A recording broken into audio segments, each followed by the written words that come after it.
Hello guys, good morning, welcome back to our channel. আশা করি সবাই ভালো আছো, আমরাও ভালো আছি।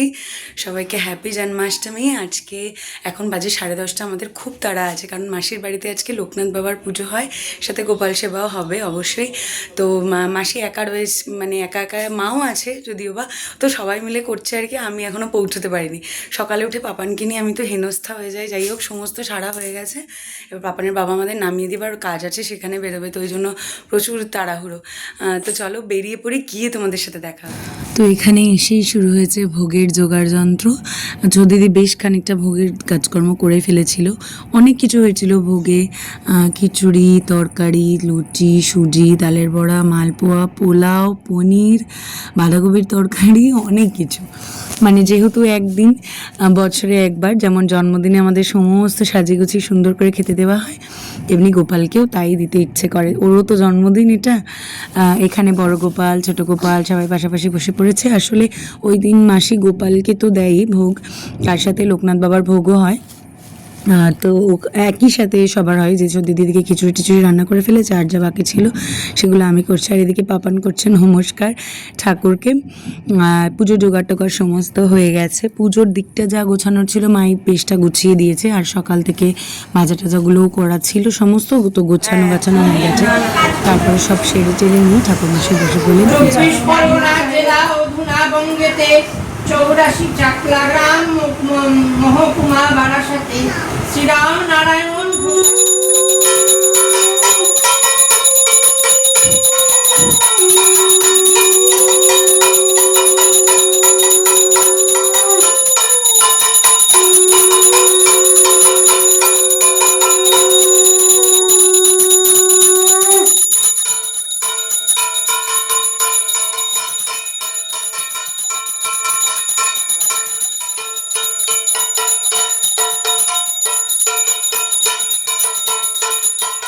তো এখানে পুজো শেষ হয়ে গেছে। তারপরে পাপান একটু গোপী ড্রেস পরেছিল। গোপী ড্রেস না, এটাকে বোধহয় গোপালের ড্রেস বলে বা এরকম কিছু বলে। যাই হোক, এটা ওর আগের বছরে কেনা ছিল, এবছর একটু ছোটো ছোটোই হয়েছিল, তাও ঠিকঠাক মতন হয়ে গেছে।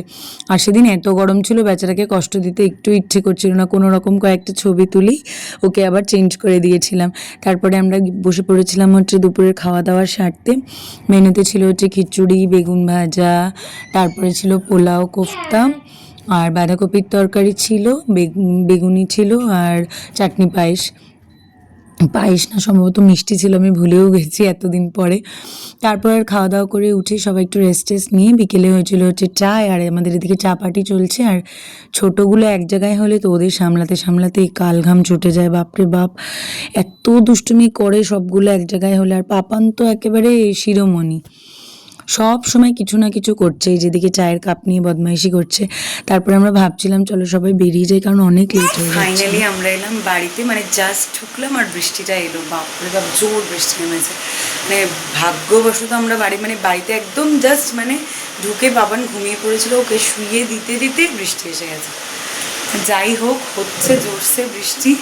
আর পাপানকে এখন আর তুলবো না। রাতে আমাদের সেরকম একটা ডিনার করার কিছু ছিল না, ওই জন্য অল্প খাবার দাবার নিয়ে, প্রসাদ যা খাবো বলে মনে হচ্ছে একদম অল্প অল্প নিয়ে চলে এসেছি বাড়িতে। যদি ইচ্ছে করে খাবো, নয়তো খাবো না।